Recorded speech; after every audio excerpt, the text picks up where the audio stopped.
What's up YouTube, Xylon here, and today we'll be talking about the new upcoming Dragon Ball Z Sparking Zero. Here we go. With Sparking Zero, the Budokai Tenkaichi series, which was the best of Dragon Ball Z games in my opinion, is getting a sequel after more than 15 years. With that come the new characters and new transformations from the Dragon Ball Super series. The game is intended to bring back and further improve popular gameplay elements that the franchise is known for. Compared to the anime, fights seem even faster and more authentic, but more of that later.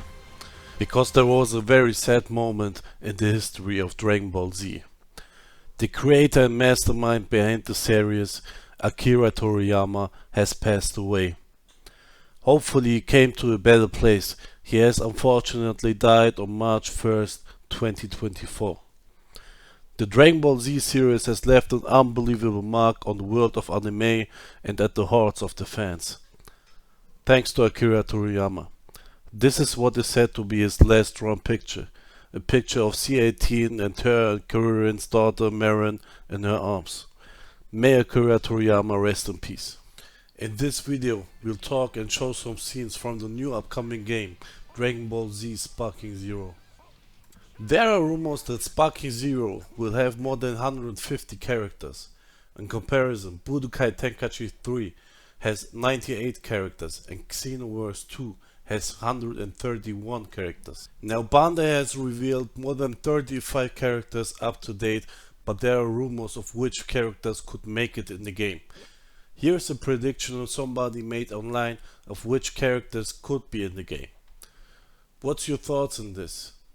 Which characters you see in the picture do you think are gonna be in the game? Write it down in the comment section.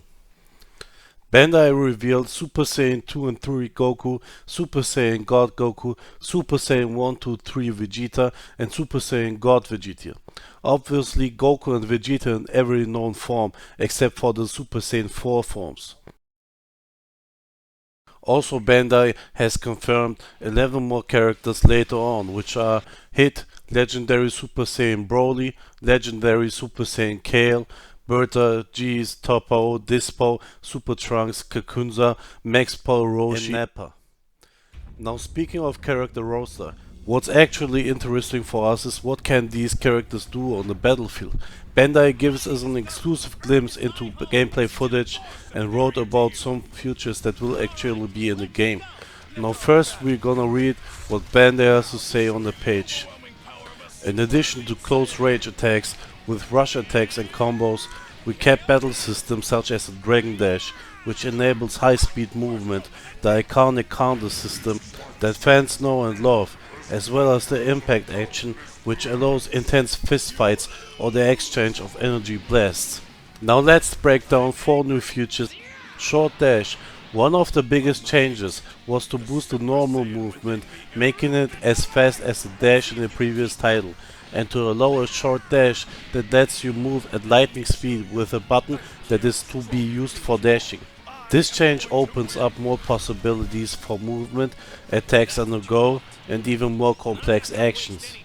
In fact, you can perform various actions to suit your style, such as dodging an opponent's attack with a short dash, unleashing a charge attack or even a KI blast while moving, or linking to a Dragon Dash to pull off a huge move in one go. Besides the basic actions, this new edition also introduces actions using skill count that builds up over time during battle. Second, Revenge Counter. Revenge Counter, which lets you strike back while absorbing an opponent's attack, is an action that enables high speed attack and defense that are unique to Dragon Ball, as seen in the original story where characters can launch an attack even while being hit. Super Perception, a counter command that lets you counter attack, and the anticipation of various attacks, even KI wave types of blast. Both can only be triggered when you have enough skill count, and this new element expands the choices you have in combat and makes the game more fun while retaining the iconic elements of Dragon Ball.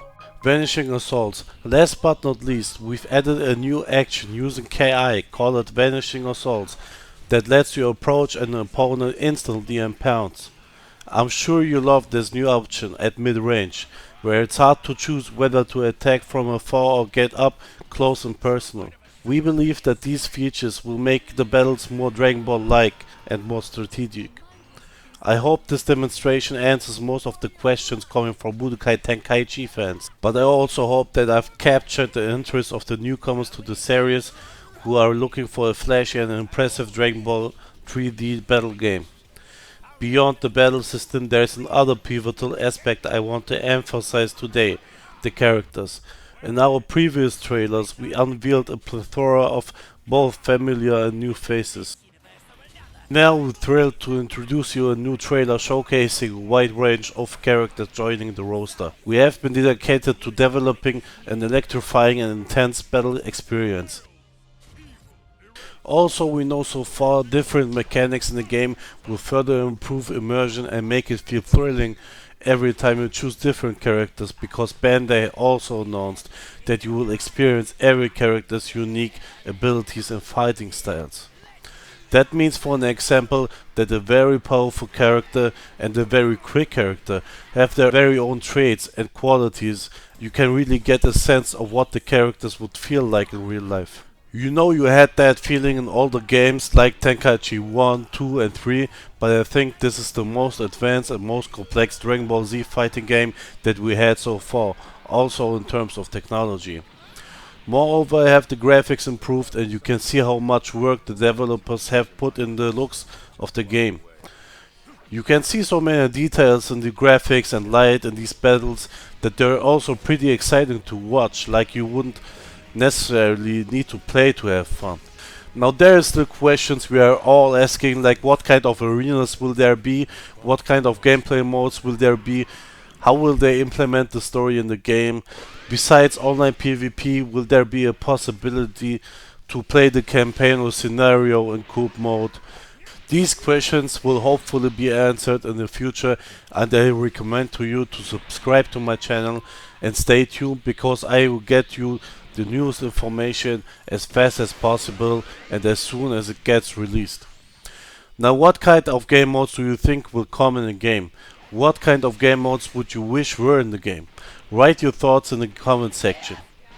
Now, what I would personally like to see in the game would be an online tournament mode, like where, for example, 8 players take part of the tournament and everyone fights his fight in 1 versus 1 or 2 versus 2 tag team kind of, and the winners always move on to quarterfinals, semifinals and so on, and all of that online. I think that would be awesome. Now I believe that the new Sparking Zero, or better said Budokai Tenkaichi 4, will be a milestone in the Dragon Ball Z franchise, and I'm very excited for new updates that will come. I will keep you updated all the time. Subscribe to my channel and stay tuned. More will come soon, and we'll see each other when there is something new.